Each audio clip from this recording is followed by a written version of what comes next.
everyone. Thank you for joining us today for the France Virtual Program Information Session. We have quite a lot of people who've already joined. There may be a couple more coming, but I think we'll get started with the session now. Thanks again for coming to our webinar. It's really great to have you joining us for the session, and we're really happy that you have an interest in the France Virtual Program. My name is Genevieve. I'm one of the program coordinators in the Summer Abroad office. I'm also very happy to have with us today the instructor for our France course, Professor Pascal Michelucci, and he will be speaking a little bit later about the course content of his course, and he'll also be here to answer any questions you have about the program. I'm also joined by my colleague Jennifer, also from the Summer Abroad office. She's going to be helping out with some of the back-end work and also with the Q&A function. So just to let you know, the Q&A function is the way that you'll be able to communicate with us during this session. It's a little bit different from a regular Zoom meeting that you might be used to. So please open up your Q&A module and feel free to type in your questions as we go, and we'll definitely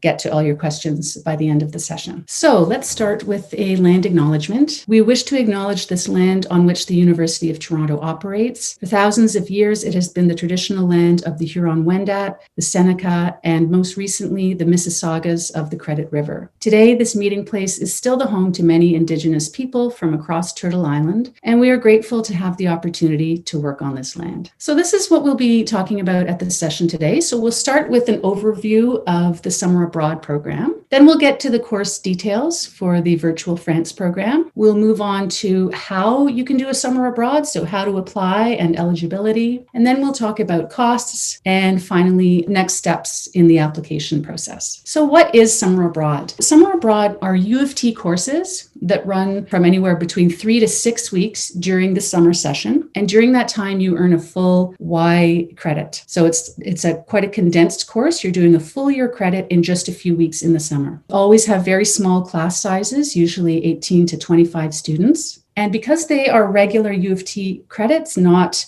exchange credits, you can use them to fulfill program breadth or distribution requirements. They'll show on your academic record just like an on-campus course would. They are taught by either U of T faculty or international faculty. Because of the size of the classes, it's really a great opportunity to work closely with your professors and your colleagues. And we incorporate enrichment activities that let you experience what you learn. So if you were doing a summer abroad program on site, there would be field trips, there would be walking tours, visits to museums. This year, because it's virtual, we're doing virtual site visits, virtual museum visits, all with the aim of enriching the course content. You also have the opportunity in some of the programs to connect with guest speakers and local experts who are working abroad. So there are a lot of reasons why to do a virtual summer abroad. First of all, there are a lot of academic and professional benefits. So this might be your first opportunity to be learning in a small class environment, which really makes a big difference for your learning experience. Our students always tell us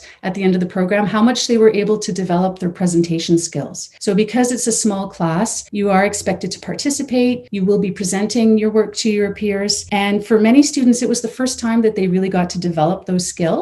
And this year, you'll also be able to develop those virtual presentation skills. So you really, by the end of the course, feel a lot more comfortable with small classes, with presenting, and with your communication skills. It's a great way to get to know your professors and your peers. Because it's such a condensed program and you're expected to be in class every day with the same small group of people, you really get to know each other well. You can really make those connections. It's a great way to also kickstart your international experience. So you might be thinking of doing an exchange, maybe a year-long exchange in the future, or you might be wanting to do another summer abroad program next summer. By doing a virtual one, it start your international experience and get you excited and inspired to actually go abroad once it's safe to do so. And yes, in terms of personal development, so as I mentioned, meeting new people. Because you're in class every day, you will be communicating a lot, doing group work together. Our students always tell us how they met people that they might not otherwise meet, because people do summer abroad from all kinds of different academic backgrounds, and it's a really great way to branch out and meet new people. And of course, gaining a meaningful cultural experience. So you're not just learning the course content, but you'll really have an enhanced cultural experience as well that accompanies the academics of the course. So as I mentioned, it is a full credit condensed to 4 weeks of study. This is why we encourage you to only be enrolled in the one course when you're doing a summer abroad virtual program. You're going to be in class every day for at least 3 hours, Monday through through Thursday. So it's really important that you're focused on the one course. And that way you also get a lot more out of it because the content is fresh,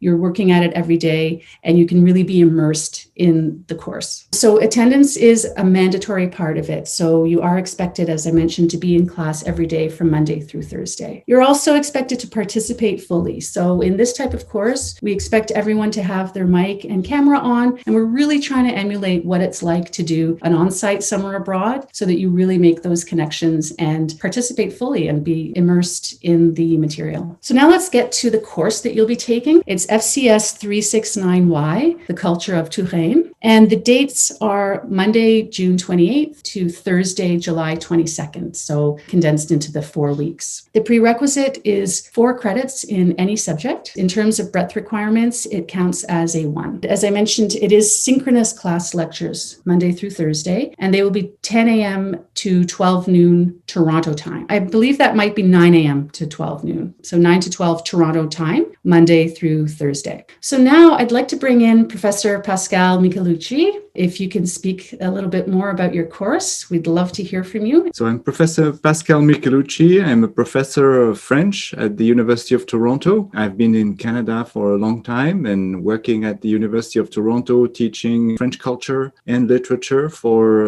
about 20 years. I'm looking forward to the Tours course in Tours. It's a great place to discover. It has a lot to offer in terms of culture, very rich culture, which is a UNESCO heritage site. There's a lot to see. There's a lot to learn about the period when that region came into its own. And so that's what the course is about mostly. The course itself runs for 4 weeks. It starts on a Monday, ends on a Thursday, all of July. And the topic is the culture of Touraine, and especially the emergence of the culture of Touraine in the 16th century in France. So it's a fascinating region that has a lot of heritage, gorgeous architecture, great vibrant culture, beautiful geography. That geography has allowed the region to become the place where all the kings of France for about 50 years chose to live. And that has created a huge amount of energy and interest in the region. And today we see the benefits of that huge expansion in the Renaissance era with all the gardens and the castles of the kings who lived and chose to build their houses in that region. So I'm going to show you a little bit what Touraine looks like, the kinds of buildings and the kinds of architecture you will see.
So in this little tour, you've seen most of the things that we're going to discuss in the course. As you saw, the castles and palaces of kings and beautiful architecture where some kings used to live and also to give as presents to their mistresses. Also the gardens that you saw, and the gardens are of a symbolic meaning. They have some meaning in the culture of the era, because the garden is a reflection of love and the relationship relationship between man and nature. So the gardens mean something. It's also the overview of the region. It is a beautiful river, one of the great rivers of France. It's a wine region. And so we'll try to understand how that region has been celebrated in the art and poetry of the era. So the course itself has 4 weeks. In week 1, we will look at Touraine when it was just a regular French region, inhabited by local lords in houses such as this fortress. Not a very exciting, livable place, it seems. It's very cold and damp. Some inhabitants in the Touraine region lived in caves, in troglodyte dwellings, so we'll look at those. They are talked about in literature, and we'll have a virtual visit of those places. In week 2, we will look at how the kings started to arrive in the early 16th century in the region, and how they set up their castles, and why they chose that region, and what kinds of building they contributed to the region. So we will look at the famous Chambord Castle, one of the most magnificent architectural gems of that era. We will look also at how kings celebrated the new form of art that was inspired by Italy at the time. So the Italian style is seen in both architecture and painting. In week 3, we will look at the influence of 2 famous Italians in the region, Leonardo da Vinci, who was hired by the King of France and who came to live his last years in France in a beautiful house where he was given a lot of money to just create, invent, and paint. We will visit his house virtually in Le Clos Lucé, and we will look at another famous Italian who set up her house and her estate in France. We'll look at Catherine de' Medici, one of the powerful queens of the era, actually had a very strong grip over the country for a long time. And her influence was very lasting. And just like Leonardo, Catherine de' Medici also brought the Italian lifestyle, Italian art, and of course, as you can see, gorgeous dress, gorgeous artwork, and as well as try to convince the French that they should eat better and that they should eat truffles and artichokes and things like that. In week 4, that's the last of the course, we will look at the rise of a very refined lifestyle in the era that had a very lasting influence over the rest of France. Today, we think of France as a stylish, sophisticated nation where fashion and art are prevalent. And so that came about in that era, in the 16th century. Namely, we will look at poetry, the meaning of gardens, and the refinement of lifestyle that happened under the influence of Italians who were important and powerful in that region. So we will look at some poetry and the celebration of love in gardens and poetry as well, because with the Italian came a new notion that love should be celebrated, that men should treat women, put them on a pedestal. And so that idea and that view of love was imported from Italy in France and has remained there since. So we'll look at the poetry of Ronsard. We will look at the gardens of Villandry. It's not just a standard garden, it's pretty elaborate. And so we'll try to look at the meaning of those gardens who were thought about as a celebration of love. In terms of the assessment, you can see what coursework will be. There will be a pre-course activity to complete before the course starts, one online test towards the beginning of the course. The main 3 assignments are a presentation. You're not familiar with a pecha-kucha. A pecha-kucha is a very brief, focused visual presentation where you present 20 images in 20 seconds each. So the pecha-kucha will be the main format for the presentation. Assignment number 2 will be, home assignment number 2 will be an annotated portfolio of pictures and photographs that you will collect and annotate from your own knowledge of the era that the course has allowed you to develop. And at the end of the course, there will be a final paper, which is due on the last day of the course. This is also a discussions-based course. There will be activities, there will be group work during the class time. So you will also have a component of course discussion as well. Any question, please feel free to ask. This is the course that I'm proposing to present. I'm very excited by it. I hope you'll enjoy it as much as I do. Great. Thank you so much, Pascal. There's one question. Will the virtual field trips be presented synchronously, or will you have asynchronous activities we will need to do on our own time? The virtual visits happen during class time. Some of them you can take up again outside class, but most of them will be embedded during class time. And there's another question. Can a FSL 305 student take this course? So this course is taught in English. It's a French culture course. So there are no French requirements or prerequisites. So you don't have to have taken any FSL credits. All right, so I think we're going to move on. We will talk now about who can participate in a summer abroad. Summer abroad courses are open to all U of T students and U of T alumni. So if you're finishing your degree now, you could take it as an extra credit if you wanted to after you've already completed your degree. But it is open to all U of T students. For this particular course, there is the prerequisite of 4 full credits. So you must be in good academic standing and have completed at least a term of study by the time of application. The minimum CGPA for the summer abroad programs is 1.75. And also we wanted to highlight that visiting students can also apply. They would earn a full U of T credit, which they can then transfer to their degree. If you have any friends who might be interested, it's a very simple process actually for them to apply, and we could just walk them through it. So certainly encourage any friends that you have to do the course as well. So in terms of applying, the applications are now open and the deadline is March 1st. Participants are selected based on a set of criteria. So it's not just first come, first serve at all. We look at academic suitability. So we do look at your CGPA, and we also look closely at your personal statement. So part of the application is we ask you to tell us a little bit about why you're interested in doing this program, why you're interested in studying France in particular, what the course means to you and how it would fit into your academic goals, your personal goals. So we don't expect you to have necessarily a background knowledge of French culture or language, but we want to know that you have a genuine interest in the program and the course. So there is a $200 application fee, and that is paid when you submit your application, but it is refunded if you're not selected for the program. If you are applying to 2 summer abroad programs, you can do that as long as they don't overlap, because you can only be in 1 summer abroad program at a time. If you are applying for a second summer abroad program, you have to fill out a separate application, and then you would also pay a separate application fee for each. So this is what the application looks like. It's actually quite streamlined compared to when we're doing the overseas one. So it's a very simple process. You find it on our website, you create an account, and then you just go through these 4 steps. You select your course, and this is where we ask you to write your personal statement as well. One thing to note about the application that sometimes causes some confusion is that after you pay your application fee, you have to go back into your application and then click submit your application. Otherwise, we won't receive it. So just be sure that it actually says submitted, and then you'll receive an automatic reply saying that we have received your application. So in terms of accepting an offer, so notifications will be sent out in late March or early April. We do notify the different programs at different times. So you may have a friend who applied to a different program and they've heard from us already. Don't worry, you will hear from us, and you'll hear from us whether you're accepted or if you're not accepted as well. At that point, you'll have 1 week to confirm your participation,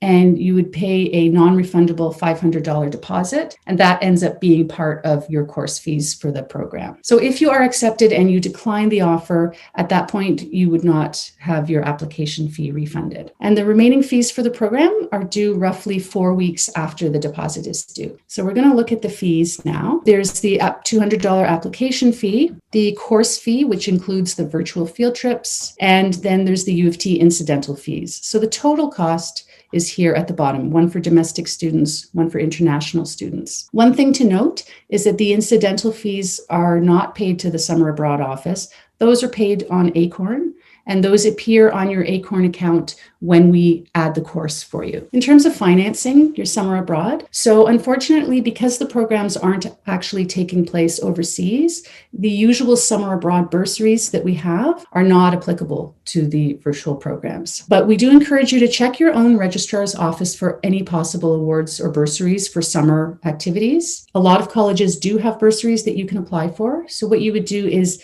make an appointment with the financial aid officer at your college and speak to them about how you can help with the financing. So because it's a U of T credit, you are eligible for the summer OSAP extension. If you're currently on fall-winter OSAP, you would apply for the summer extension. But one thing to note about that is that OSAP doesn't actually release the funds until the start date of the program, which would be at the end of June. But the course fees for the program are due well before then. So that's just something to make a note of. And just a quick review of the timeline. Right now, we're accepting applications and they close on March 1st. Late March, we'll be informing everyone if they've been admitted. Then the deposit will be due 1 week after that. Remaining fees are due in April and May, depending on the program. And then the summer abroad programs run throughout the summer. So there are a lot of ways to get in touch with us. First of all, we encourage you to visit our website. There's a lot of information there. There's also student testimonials, all kinds of extra things that you can find out about our programs on our website. So visit summerabroad.utoronto.ca. From there, also, you can book an appointment with a summer abroad advisor if you have any more detailed questions about the program. And those would be a virtual appointment that we can set up with you. Feel free to contact us. We can be reached by email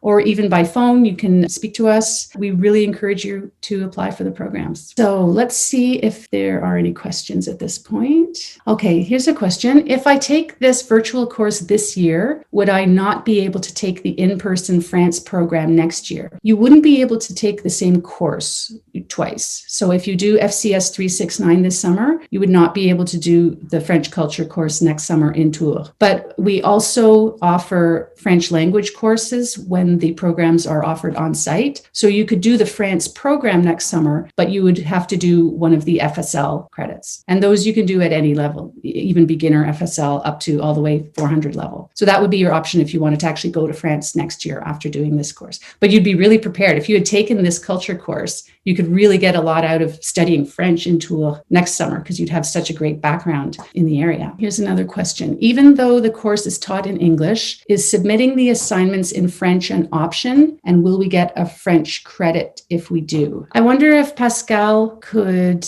answer that one. In general, there's the possibility for the FCS courses to be counted in French programs, that is majors and specialists, if you submit assignments in French. So we have pre-written assignments. Those would have to be in French. Of course, the presentation would be in English so that all students can understand. And then at UTM and downtown at the Department of French, there is nothing special to do. If you complete assignments in French, I write a letter at the end of the course. I give it to you, and you can approach the program coordinators and ask to have the 1.0 credited in your program in French. If you complete assignments in English, you can credit it in a French program in French Cultural Studies downtown. At Scarborough, I'm in the process of figuring out what they will do in 2021. In general as well, just like downtown and at UTM,